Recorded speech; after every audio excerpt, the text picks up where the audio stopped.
Good morning. आज self इम्प्रूव्हमेंटचा 24 day आहे.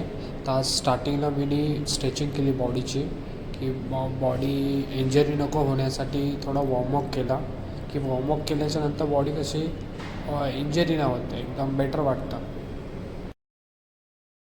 Skipping केलं मी, जेवढ्या जातात तेवढ्या करायच्या आहे. मध्ये जेवढं स्टॅबिना आहे तेवढा करू शकतो.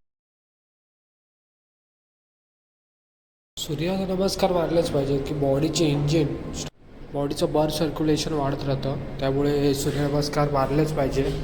सूर्यनमस्कारची जी एनर्जी सूर्यनमस्कारच्या नंतर मी मारले 20 पुशअप,